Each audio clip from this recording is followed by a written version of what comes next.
The Jonathan Kuminga contract saga has just taken another dramatic turn, and Warriors fans are holding their breath.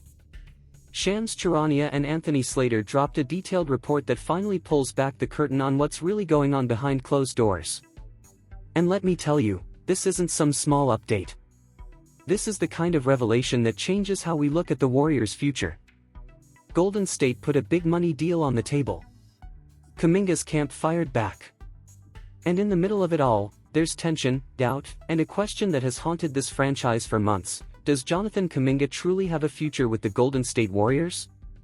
Before we dive into everything you need to know, do me a quick favor. If you're a true Warriors fan, make sure to subscribe to the channel, hit that like button, and turn on notifications so you never miss the latest updates on your team. This story is far from over, and we're going to be here breaking down every twist and turn. Now, let's get into it. According to Shams and Slater, Golden State has officially offered Kuminga a 3-year, $75.2 million contract. That's already an upgrade from their earlier proposal of just 2 years. Clearly, the Warriors are trying to show progress, trying to convince their 21-year-old forward that they see him as part of the future. But there's a catch. The deal comes with a team option in the 3rd year. And that's where the cracks in the negotiations begin to show. Kuminga's camp is digging in. They don't want a team option. They want control. Specifically, they want a player option in that 3rd year. That single detail, who controls the future in year 3, has become the central conflict that neither side is willing to give up on. And the tension here is more than just numbers on paper. It's personal. Team owner Joe Lacob flew all the way to Miami to sit down with Kuminga face-to-face. And what came out of that meeting stunned people inside the organization. Lacob asked Kuminga directly, "Do you want to stay with the Warriors?" A simple question. But instead of giving a simple yes, Kuminga responded with his own question, "Do you guys really value me?" That right there says everything. This isn't just about money. It's about trust, belief, and respect. Jonathan Kuminga feels like a player with all-star potential who hasn't been given the chance to fully prove it. He looks around the league, sees players his age being handed the keys to their franchises, and then looks at his own situation, where playing time has been inconsistent and playoff roles have been limited. For him, this isn't only a contract. It's a statement about whether the Warriors see him as a centerpiece or just another role player. Meanwhile, the rest of the NBA is circling. Rival teams smell opportunity. The Phoenix Suns reportedly put a 4-year, $88 million offer on the table. That's security, long-term money, and a clear signal of belief in Kuminga's upside. The Sacramento Kings also made their pitch, 3 years, $60 million. Not as rich as the Suns, but still an aggressive move considering their depth at the forward position. These offers aren't just hypothetical, they're real pressure points that make Golden State's hesitation feel even more glaring. Then there's the coaching dynamic. Some reports claimed Steve Kerr doesn't even want Kuminga. Those stories fueled the fire, painting a picture of a coach and a young star pulling in opposite directions.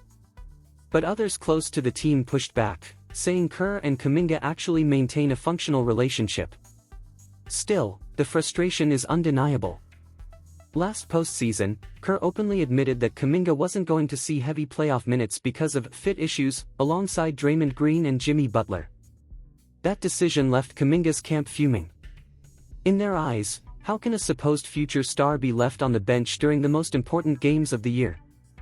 Kuminga's agent isn't backing down either. They countered Golden State's $75.2 million with their own demand, 3 years, $82 million, with a player option in the final season. A fair compromise? Maybe. But for the Warriors, that's still too rich. They're unwilling to meet those terms. The standoff continues. What complicates all of this is timing. The Warriors don't have the luxury of dragging this out forever. Steph Curry is in the final window of his prime. The team has only 9 roster spots filled heading into training camp. Every decision now has ripple effects that could either extend the dynasty or close the book on it. Golden State can't afford indecision, but they also can't afford to give in to terms they feel aren't right for the franchise. Inside the locker room, though, there's been an effort to keep Kuminga engaged. Veterans like Draymond Green and Jimmy Butler have personally reached out to him. They've encouraged him to stay, to believe that the Warriors culture can still be the right place for his growth. And those gestures matter. They show that, despite the noise, the team's leaders want him around. They believe he's part of what keeps them competitive. But belief and encouragement only go so far. At the end of the day, this comes down to contracts, minutes, and trust. Analysts around the league are split. Some think Kuminga will eventually sign something between the Warriors and his camp's offers, a middle ground that gives both sides some protection. Others argue that the gap is too wide, and that a sign-and-trade could be the inevitable outcome. Imagine the Warriors losing a 21-year-old forward with sky-high upside because they couldn't align on a single option year. It sounds unthinkable, but in the modern NBA, it happens all the time. And here's the truth that no one in Golden State wants to say out loud: if Kuminga doesn't feel valued now, what happens when he hits unrestricted free agency? What happens when those rival teams, who have already shown their cards, come knocking with bigger promises and bigger roles? That's the risk the Warriors face if they don't resolve this today. So what's next? Training camp is looming. Decisions have to be made. The Warriors are balancing their future with Kuminga against the immediate urgency of maximizing Steph Curry's championship window. Kuminga wants to be treated like the star he believes he can be. The Warriors want to protect flexibility while still keeping him in the fold. And somewhere in that messy middle lies the outcome that will define the next chapter of this dynasty.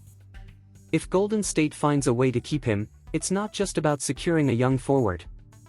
It's about sending a message to the entire league that they still know how to develop stars, still know how to build around youth, and still know how to keep their culture strong. If they don't, then the conversation shifts immediately to what they can get in a trade, and whether losing Kuminga ends up being the move that closes the dynasty for good. Warriors fans, this is the kind of moment where history hangs in the balance. Jonathan Kuminga is not just another player. He represents the bridge between the Steph era and whatever comes after. Losing him could mean losing the future. Keeping him could mean rewriting it. So now I want to hear from you. Do you think the Warriors should cave and give Kuminga the player option? Or should they hold their ground and risk a sign-and-trade? Drop your thoughts in the comments, because this negotiation isn't just about money, it's about what the Golden State Warriors want to be in the next 5 years. And once again, if you love staying locked into every twist and turn of this saga, make sure to subscribe to the channel, hit that like button, and turn on the notification bell. We're going to be right here bringing you all the updates as this story unfolds. And here's the key takeaway from the channel: delve into financial education to enhance your quality of life. Within the financial market, explore bonds and shares, particularly focusing on real estate investment trusts, which offer the potential for passive income. Engage with this responsibly and consider reputable investment brokerages worldwide.